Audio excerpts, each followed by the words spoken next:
All right, so like I said, we're going to take a look at things that happened before the Mayflower landed. There were many settlements in the New World, and we're going to take a look at some. And you can see I put New World over here in quotations because for many it wasn't a new world, it was where they already lived. I mean, just to give you an example, so if we take that 1620 as a marker and move back, you can see Santa Fe, 1610. St. Augustine, 1565. Albany, New York, 1614. New York City, 1614.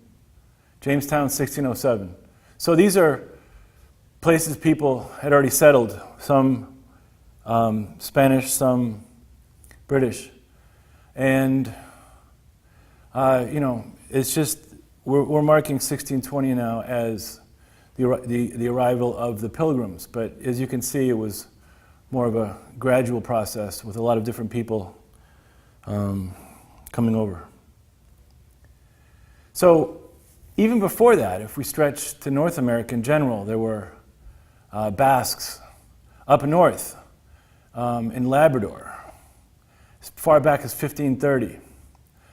I rented a car once and drove all the way up there. It's a dirt road and it takes, you drive for the longest time and then you get to this little town called Red Bay. And it's a great museum. It's got some of the old Basque ships there, and one time the Basques were stuck there all winter, so they had to wait till the spring to go back, and it's very interesting. There's a museum up there and they have the descriptions in Basque and French and English. I don't know if they have it in Spanish too.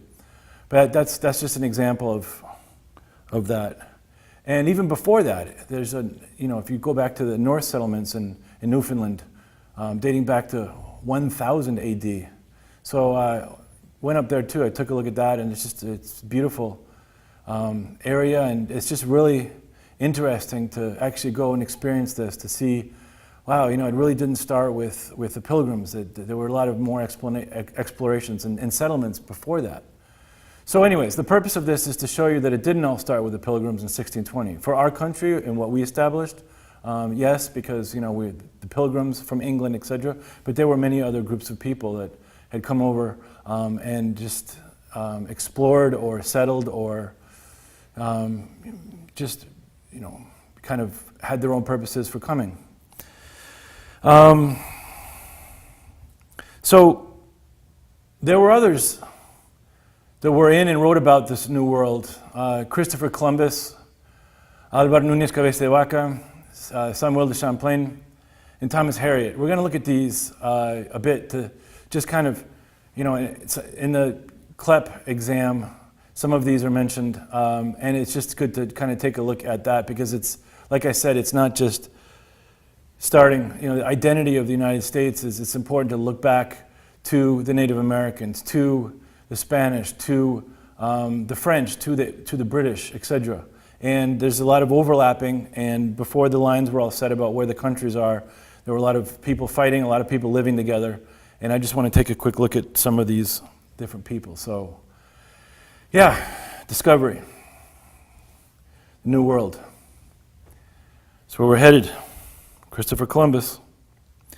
So, Christopher Columbus, a very interesting fellow, born in Italy, he was Italian, needed some money wanted to find a new route to the east, so I believe he checked a lot of different countries, even the Portuguese, who were great navigators then, and eventually went to Spain, and the Catholic king and queen, Fernando Isabel of Spain, funded his trip. So what he did in his journal, he wrote back to them, he wrote a journal about his time there, his exploits. And the journal, it's interesting, it starts during the journey in October 12th, 1492, which is Columbus Day today, I believe. That's the day when he landed the boat and had contact. And so it's a very interesting journal. It's a description of the first contact with land and with the indigenous people mistakenly called the Indians because he had thought he had found a trade route to India, so he gave them, that's the story, that name.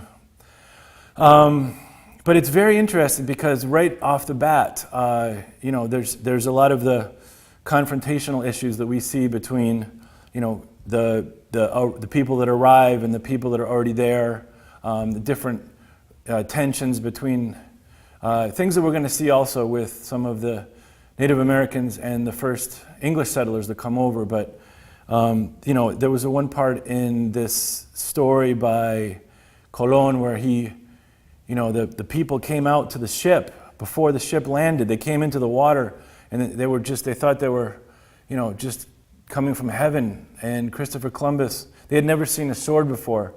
And Christopher Columbus passes them a sword. He passed the blade to them, and he grabbed it and they cut themselves. And he said in his diary, he said, "Se cortaban por ignorancia," and they cut themselves out of ignorance. So it was from this point on where, just that first mark where, wow, these guys are going to be pretty easy to conquest in this sense. Very interesting connection with that particular piece of writing of Christopher Columbus. So Álvaro Núñez Cabeza de Vaca is another person from Spain. He wrote Naufragios, which is shipwrecked, in 1542.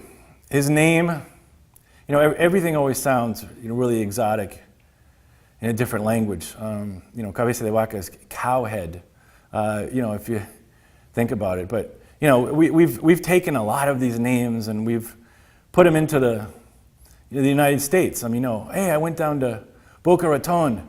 Wow, man, you must have had a good time. But it's translated as, the rat's mouth. Or, in California, yeah, I just moved to Palo Alto.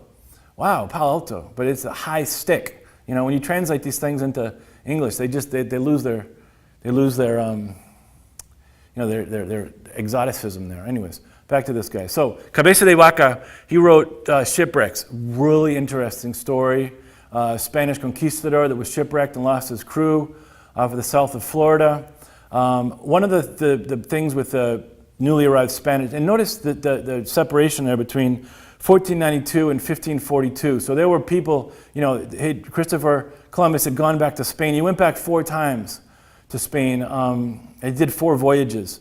And, people were coming and going. And this is one trip that Cabeza de Vaca took, but he wrote about it. And this is a really, really interesting work because when they arrived to the New World, they were scared of they were scared of the cannibals. They were like, they were scared of some of the Native Americans might be cannibals. But then the Spaniards at this point, they were shipwrecked.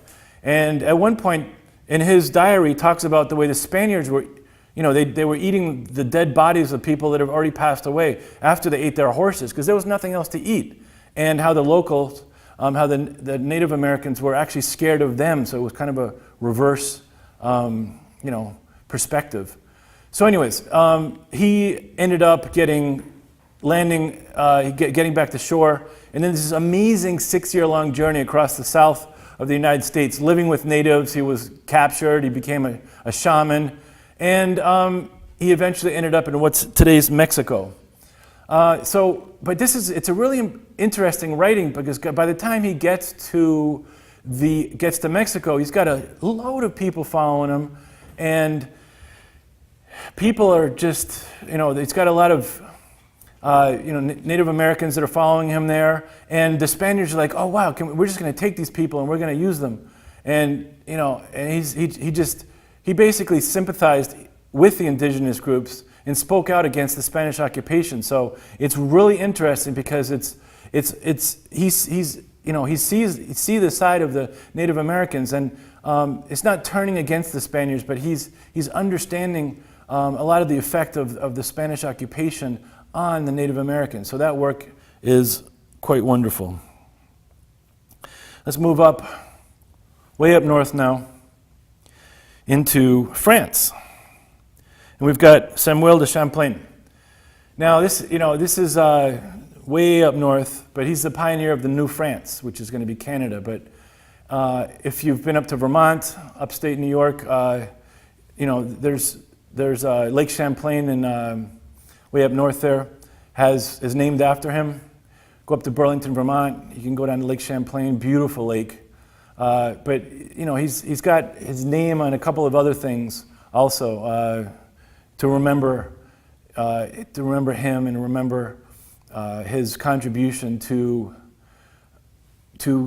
settling and exploration.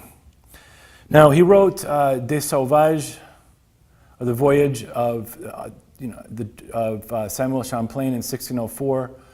But it's a very interesting book, even though it was written in French.